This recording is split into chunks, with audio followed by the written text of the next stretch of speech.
Hi BookTube, and welcome to a new video which is a wrap up of my weekly reading. I've read 3 novels this week. Speedboat by Renata Adler, David Shields' Dead Languages, and the Iliac Crest by Crisina, Rivera, Garza. So I'm going to start with Speedboat. So this book was mentioned in dispatches by David Shields in his book Reality Hunger.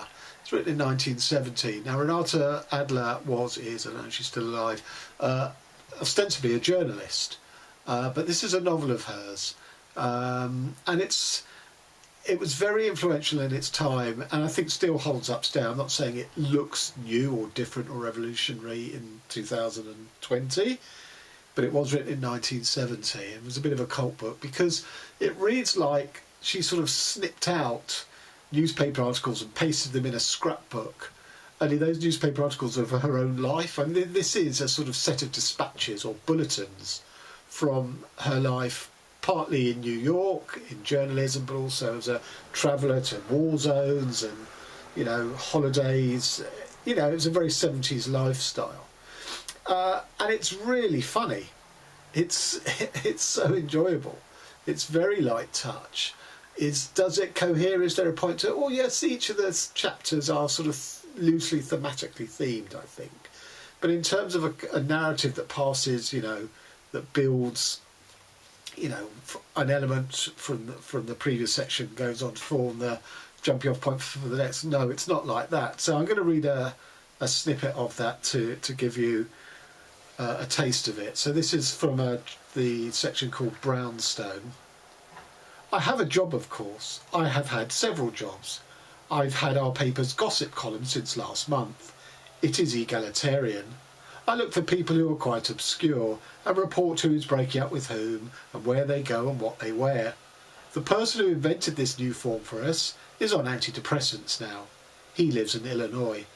He says there are people in southern Illinois who have not yet been covered by the press. I often write about families in Queens. Last week I went to a dinner party on Park Avenue. After 1 AM, something called the Alive or Dead game was being played. Someone would mention an old character from Tamanay or Hollywood. Dead, dead, dead, everyone would guess. No, no, alive. I saw him walking down the street just yesterday. Or, yes, dead. I read a little obituary notice about him last year. One of the little truths people can subtly enrage or reassure each other with is who, when you have looked away a month or a year, is still around. And then the next paragraph. The St Bernard at the Pound on 92nd Street was named Bonnie and would have cost $5. The attendant held her tightly on a leash of rope. Hello, Bonnie, I said. Bonnie growled. I wouldn't talk to her if I were you, the attendant said. I leaned forward to pat her ear. Bonnie snarled. I wouldn't touch her if I was you, the attendant said. I held out my hand under Bonnie's jowls. She strained against the leash and choked and coughed. Now cut that out, Bonnie, the attendant said. Could I just take her for a walk around the block, I said, before I decide? Are you out of your mind, the attendant said. Aldo patted Bonnie and we left. So you can see there's no real obvious linkage, but across the whole section called Brownstone, there are things that, particularly when there's one called The Island, which is about all the different sort of islands she's been both, as I say, on holiday or covered professionally as a journalist, and also obviously metaphorical islands. You know, no man is an island. So there is linkage, but it's just a very good sort of mosaic of a life, of the life of the character in here, who I assume is based on Renata Adler. I mean, she's given the name something like Jane Frayne or something like that. But as I say, just really enjoyable, and you can see why it was a bit of a cult book. I mean, this was republished by the New York Review of Books because I guess it had fallen out of print. So I gave this 4.5 stars. And on to David Shields. As I mentioned, I reread Reality Bites a couple of weeks ago and was somewhat surprised that actually it's a novel and not a work of non-fiction. And it represented a point in Shields' journey as a writer, his development as a writer, by which he was moved on from the traditional form of a novel. So I went back to one of his earlier ones, and this was called Dead Languages, and it is slightly more conventional than Reality Bites, but no less enjoyable. I mean, you know, like Speedboat, just great fun, really enjoyable read. I don't think it, you know, contains deep philosophies about the world, but, you know, still good fun for all that. So it concerns a character who starts off at 4 years of age, who has a stammer. And this stammer comes to dominate his childhood and adolescence, sort of precipitating him into one crisis into another. It's a mixture, the book is a mixture of his sort of emotional life and the emotional blockages that lead to his stammer.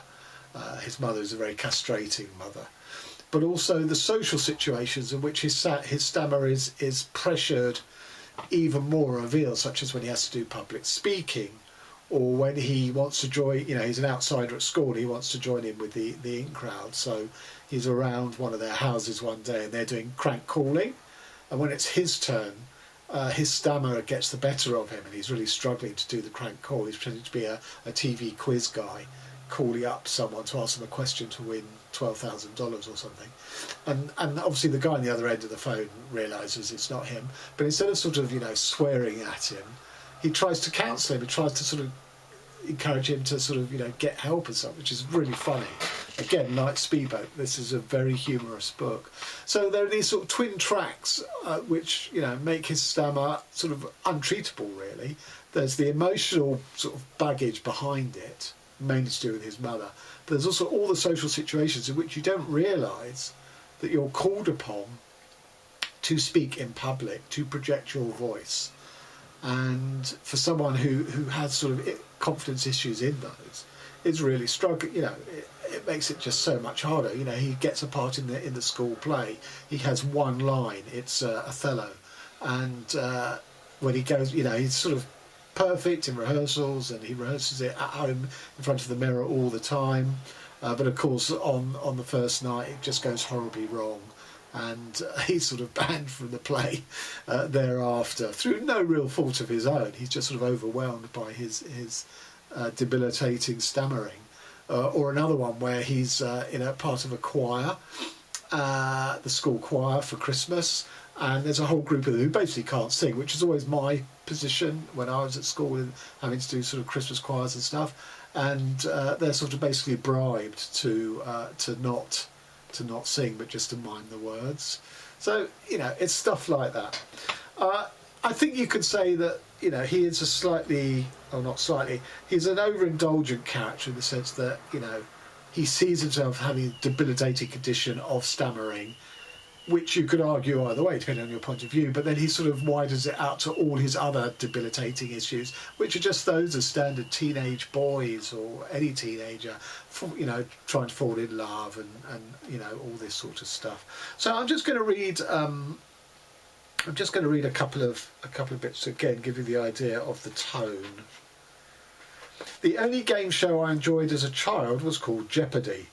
The host of the show and his contestants spoke a pixelated interrogatory syntax as if they were aphasiacs trying to reconstruct which word went where.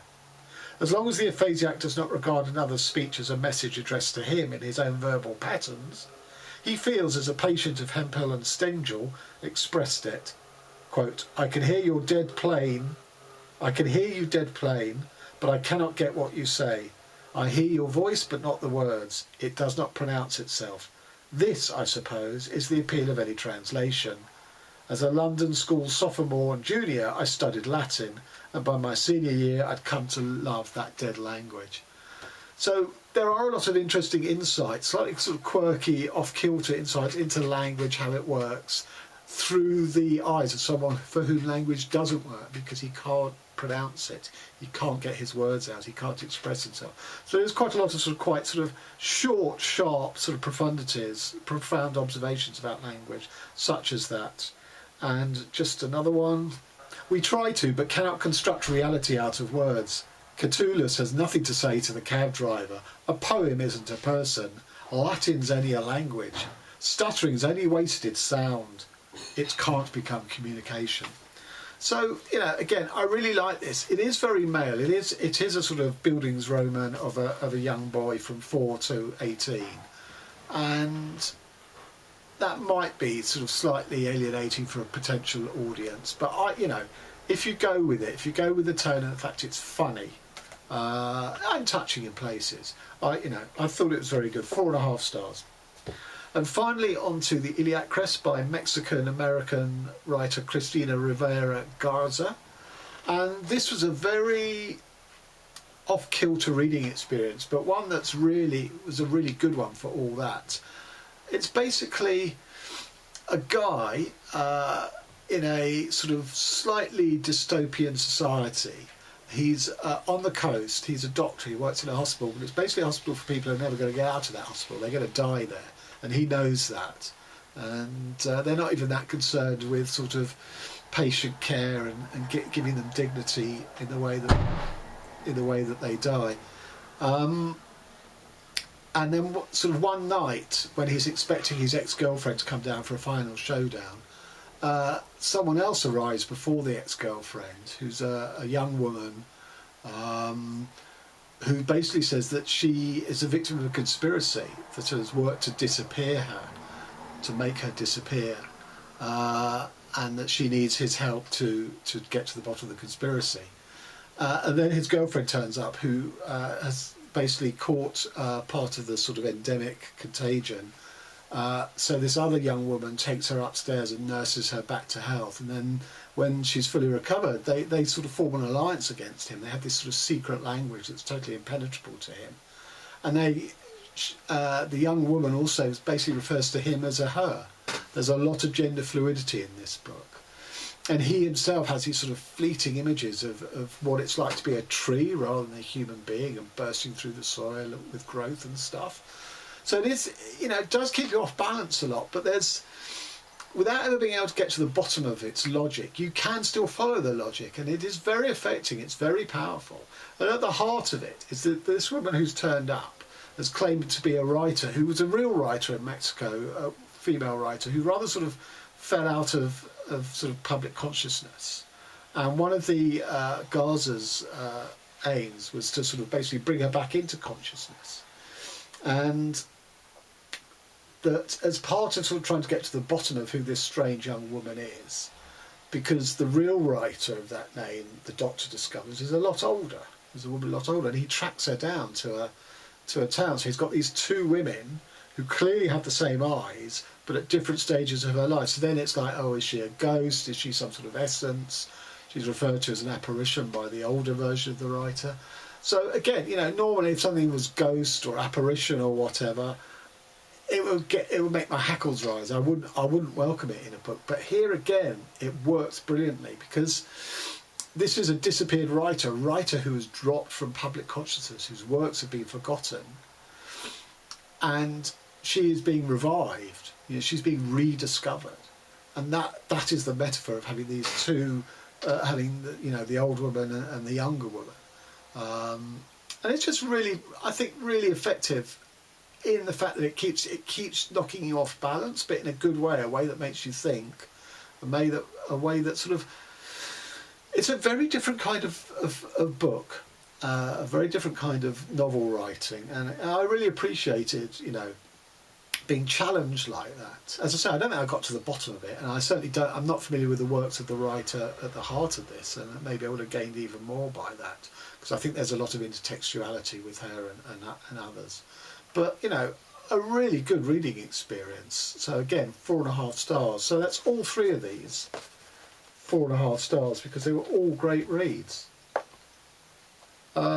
And currently I have 1 week left to go in my buddy read with Iliac at Totally Pretentious on Rainer Maria Rilke. And I am working my way through Don DeLillo's Libra, which I don't know if I'm going to finish that this week. I kind of hope to. And I have a buddy read starting sometime in July with Brian at Bookish, where we're reading Tim O'Brien's Going After Cacciato. And I am looking forward to a book dropping 1st July, which will feel part of my Read More German Lit. It's a new book by, I think his name is Rainer Goetzer. I have to look that name up. Who I have read a book of his before. It's through Fitzcarraldo, and it's called Rave, and it's all about rave culture I assume in Berlin, or at least in Germany. in the 90s. So I'm really looking forward to that when it drops. Okay, till next time, thanks very much.